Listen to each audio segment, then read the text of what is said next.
Alright, the next story quest is the Red Side of the Moon, given to us by Urian J. We're in Bestway's burrow on the moon. Level 90. I may have already said that. I don't know. Here we go. The brands are ready, I presume. Excellent. With the Loporets having deployed their supporters, we are ready to proceed. Let us rejoin Y'shtola post haste and prise open our gate unto the void. And off, Urian J and Zero go. Where do we need to go specifically? You can get back the same way I got here in the last video. Or, you know, you just run this direction to this little door icon on your map. There'll be Argos waiting for you. He'll take you to the other door icon on the map where I found him last time. Yeah.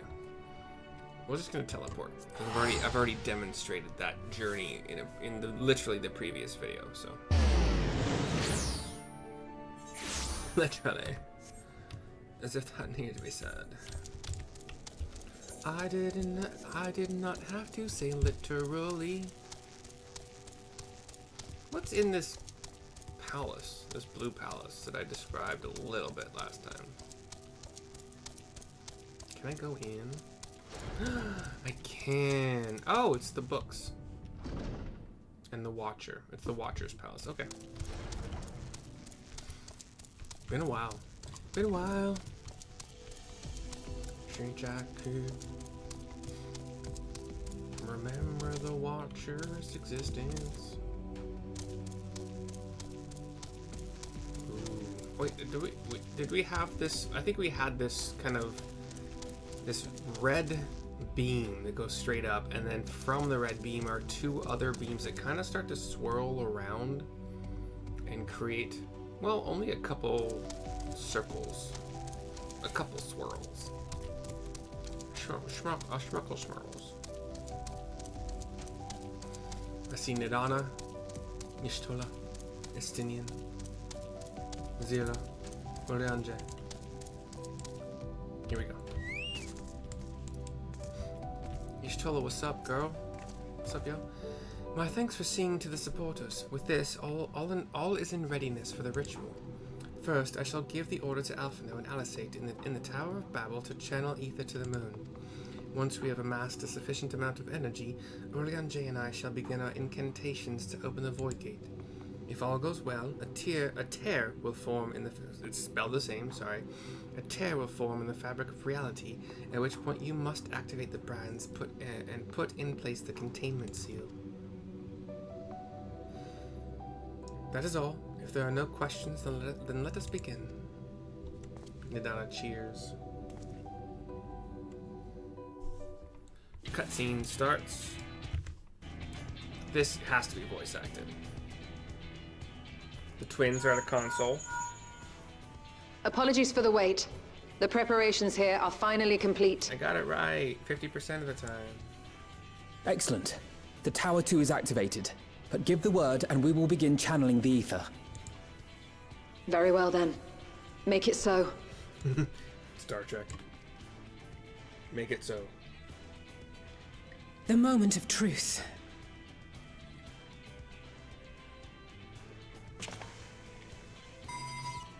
They press the center larger button together, look up at the screen, or look up at the tower, and the tower energizes and shoots a blue-white beam upward, and then goes dormant. So they have just shot, I guess, all the ether they intended to. We see the Earth, Theris, or whatever it's called, and that beam shoots from it to Mare Lamentorum on the moon, into that pit where the red energy was coming from. By the sisters! Twins, actually, but not sisters. Urian, commence your invocations. 'Tis time to open our gate. She whips out her staff and does her ritual. He whips out his astrologian focus and does his thing. They're on opposite sides of the chasm, the meteor, the impact hole, crater. beam is still coming in, and then it starts to dwindle.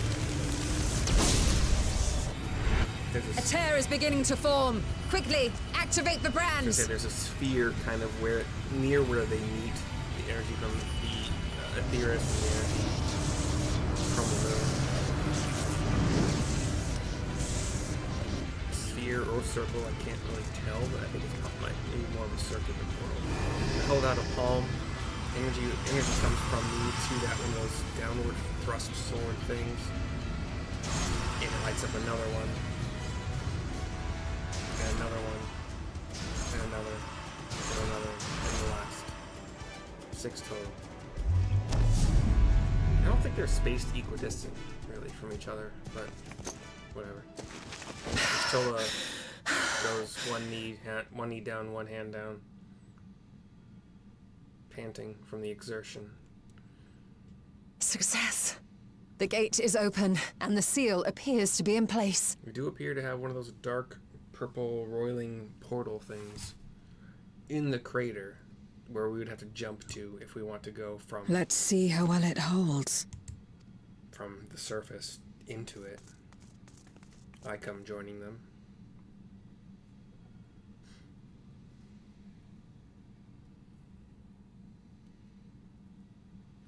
Still there?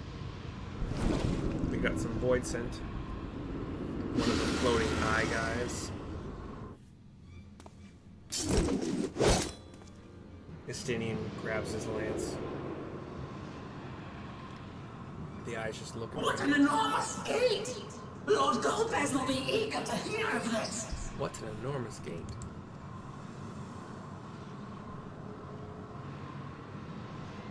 It's looking around, sees Aetheris, Earth, whatever. So this is the promised land. The land of boundless ether. Floats up higher. Hits a barrier, force field, gets knocked unconscious and falls back into the portal. I dare say the seal doth serve its purpose.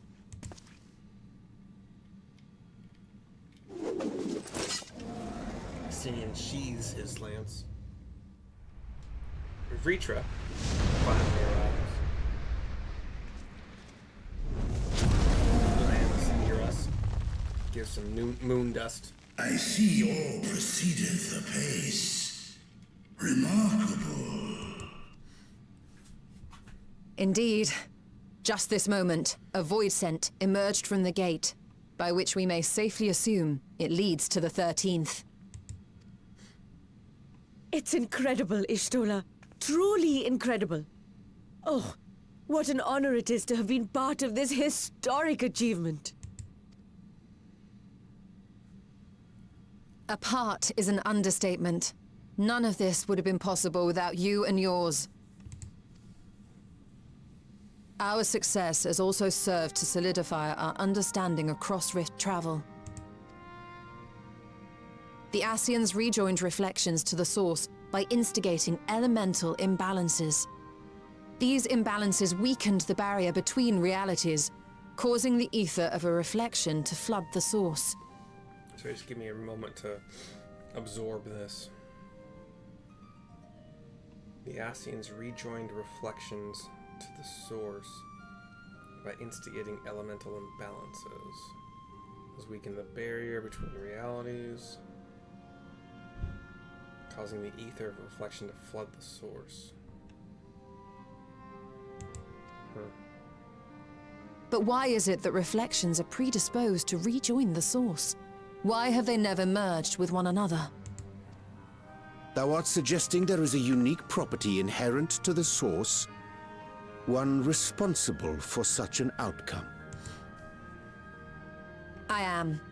'Tis my conclusion that, as the point of origin for the reflections, the source has an innate pull over them.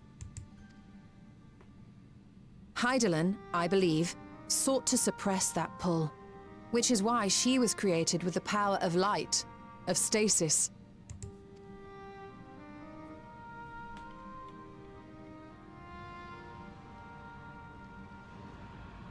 Meanwhile, the power of darkness, of activity, reigns in the void.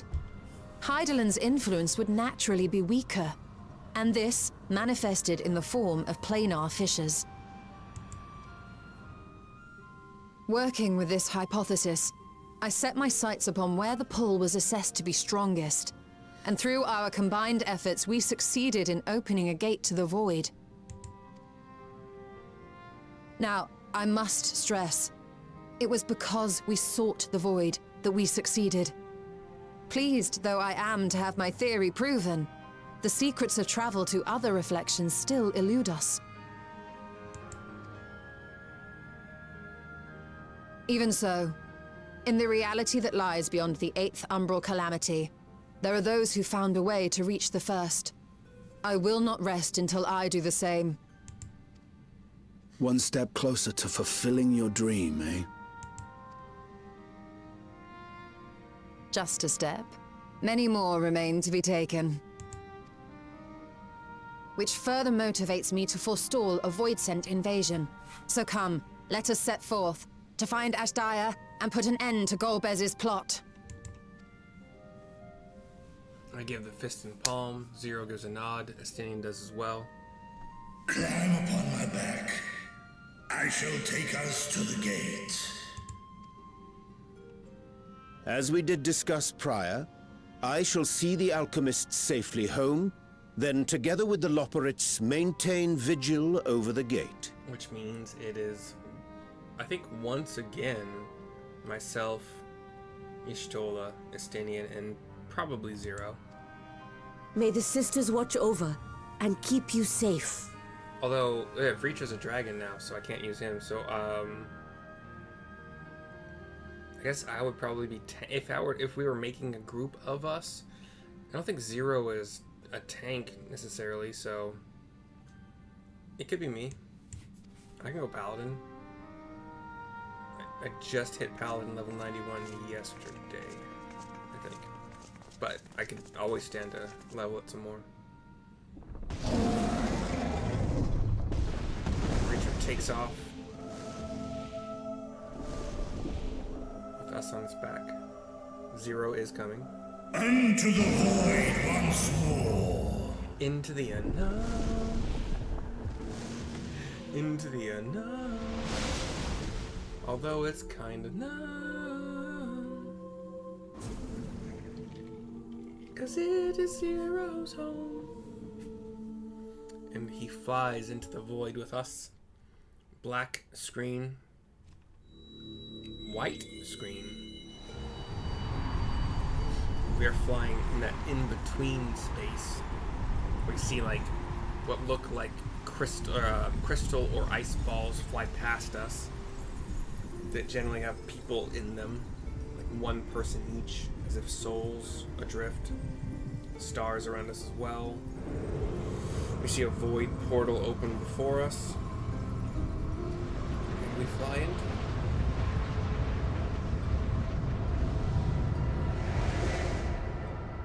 We close our eyes, fly into the portal as it rises. We erupt from the portal atop of Vitra. It's kind of an asteroid belt thing happening where we come from, or we come into.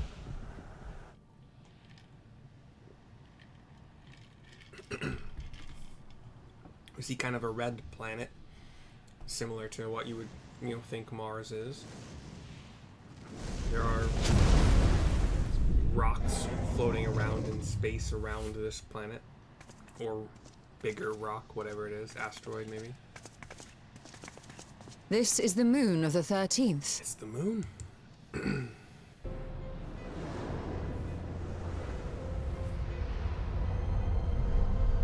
We do see the gray version of Aetherius. It is. Ever since the flood, it has been a sanguinary orb in the sky. Sanguine means red, bloody. No void scent. A rather more subdued reception than I had anticipated. Sanguine means a couple other things, but in this case, that's kind of what she's going for. But unsurprising. given how jealously Golbez conceals the location of his domain. Or more accurately, what the writers intended her to mean. Still, we must remain on guard. One of his minions came through the gate, after all, and more may lie in wait. I do not sense my sister. Where could she be? Where? Getting a little emotional. Steady, Vritra. We've barely arrived. Let us explore our surrounds before drawing conclusions. I think telling somebody steady is probably better than saying calm down. And I might try to use it in person. Steady, steady, my love. Steady. Like, it might like disrupt their brain process to like, what is steady? That's not normal. Who says that? Interesting. I might, if I remember, I want to try that now.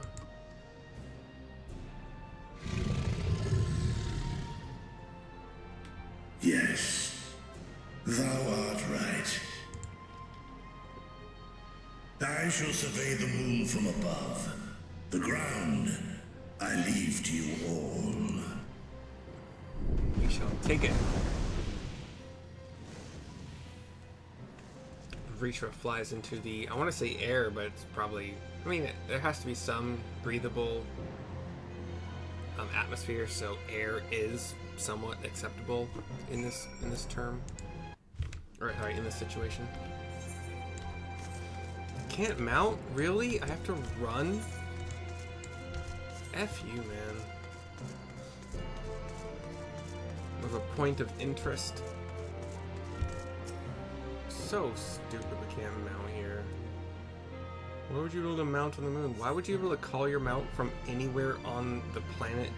Is stupid.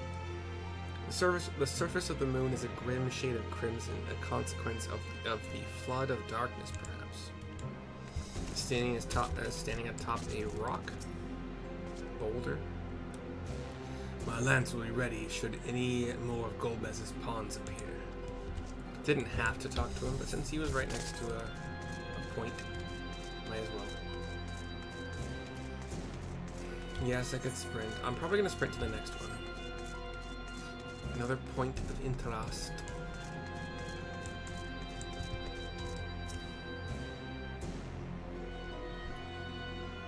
A long survey. We're halfway done. 6 seconds maybe? No matter how you strain your eyes, you spy no signs of life. In all directions extends a desolate waste without end. Sprint. Sprinting on that boom. I think it was well used. Some of it will be wasted, but that's fine. You got 3 seconds wasted, that's fine. Surveying.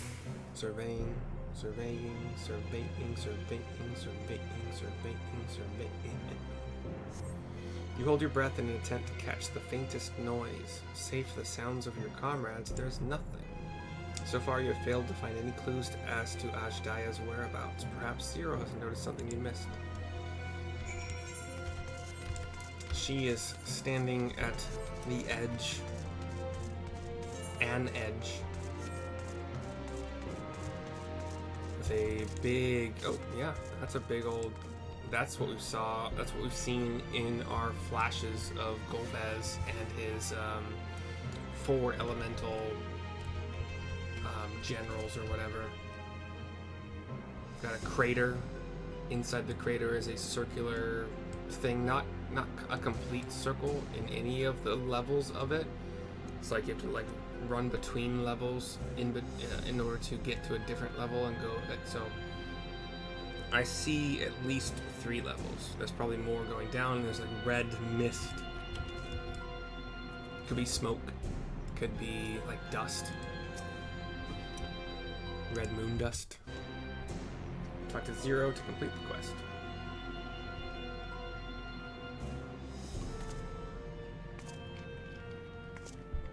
She's just staring down into it.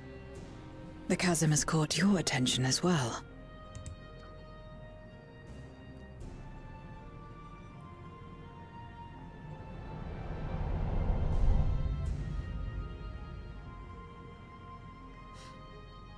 There's some manner of structure below.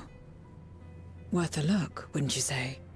It probably would be dangerous, but Vritra could go into the chasm, beat his wings a few times, clear it out. But he would be at risk of getting attacked via magic or ranged weaponry.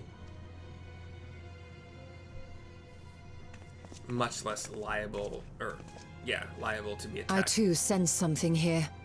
When he's flying so far from the surface of the moon. This pit much resembles the cradle of darkness on our moon, where Zodiac was once imprisoned. If this place serves the same function, then a fragment of his power must have been sealed in the depths. Strange, though. When Zodiac perished in the Source, I presumed that every aspect of him was thus unmade, and his power scattered. But it's unmistakable. The darkness that permeates this abyss. Could a trace of him yet remain? Or is it something else?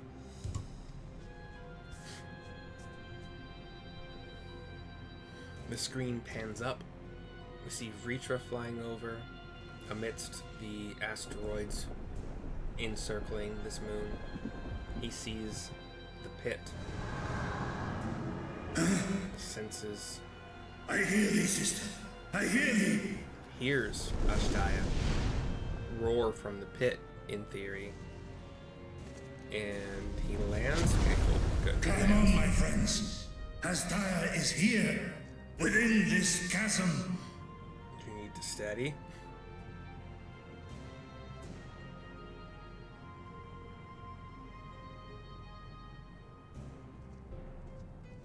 Oh, we rushed to jump on him. Yeah, it couldn't possibly be a trap as he flies with us into the pit.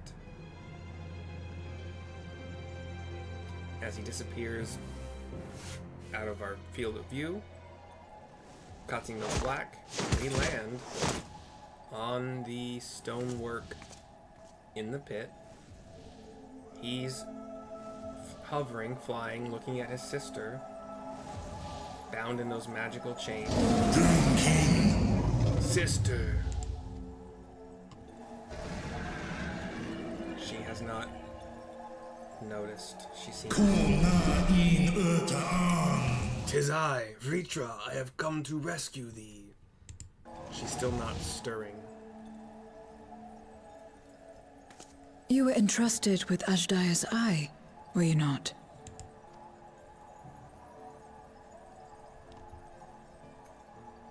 I whip it out. The eye. As I do, it floats of its own accord up to the... Oh, it makes it. It goes through whatever chains are encircling Ashdaya. She awakes when it enters her face. Just one glowing eye that goes back to normal. Cool on. What? How? She sees Vritra. Oh, Wag. Vritra, wherefore art thou here? Which means, why are you here? The Tower. Oh, thank goodness. King. 'Tis thee, dear sister, truly thee. How long have I dreamed of this moment? Would that I could have found thee sooner, but I am here now. Let us return home together.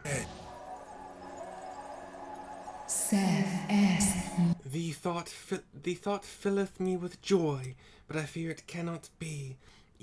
Not even with a dragon's might can these chains be broken.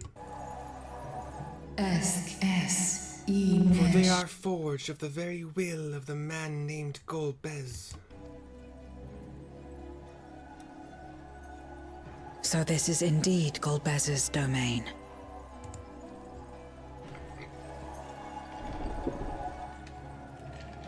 Ashdaya sees us.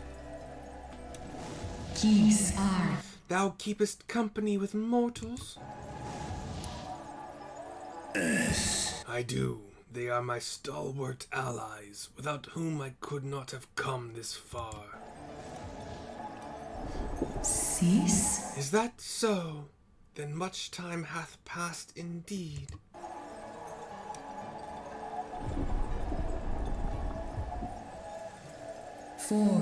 It doth feel like only yesterday that we were fighting the void-sent hordes the men of Alag had unleashed on Mericidia.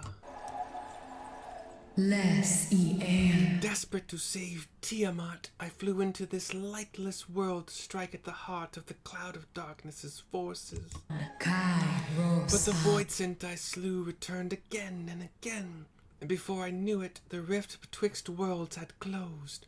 I was stranded, bereft of strength. Thou didst save the lives of full many, sister. Today we abide in harmony with men, working side by side and forging enduring bonds. Indeed, in the course of searching for thee, I did cross paths with many a noble mortal, with whom I built a nation of rich diversity.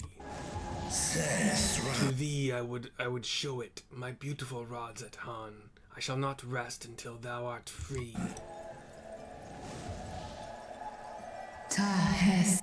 When Golbez found me collapsed, the darkness ravaging my wounds, he spoke and said, "'Tis but a matter of time before you turn, but I have the power to stop it." And he did, for a price. I would remain myself, but bound, an everlasting feast for his minions, who supped upon my ether over thousands of years. What now, then? Does this great worm intend to remain a captive meal for all eternity, not daring to test her chains? If such is thine attempt at encouragement, mortal, then thou art as graceless as Nidhogg. 'Twas Golbez who did weave this spell, and so his defeat should serve to unravel it. Would it suffice as a show of spirit were I to reveal what I know of the villain? Now there's a start. So, what can you tell us? Mayhap in order to sustain the magic, he cannot travel far from this place. He doth prefer to send minions to carry out his will, but on occasion will himself ascend to the moon's surface. And every time, without fail, he will visit the same location to the south. Something of import lieth there, doubt not. Well, Sorry. Shall we look into this spot near and dear to our enemy's heart? He said, well, you heard her. Sorry, I got used to alt-tabbing. To save time, you know, translate in time rather than waiting for the dragon speak to end and then translate. The cutscene fades to black. The red side of the moon is complete. We'll see if there's an extra. There is not an extra. So, I'll see you next time.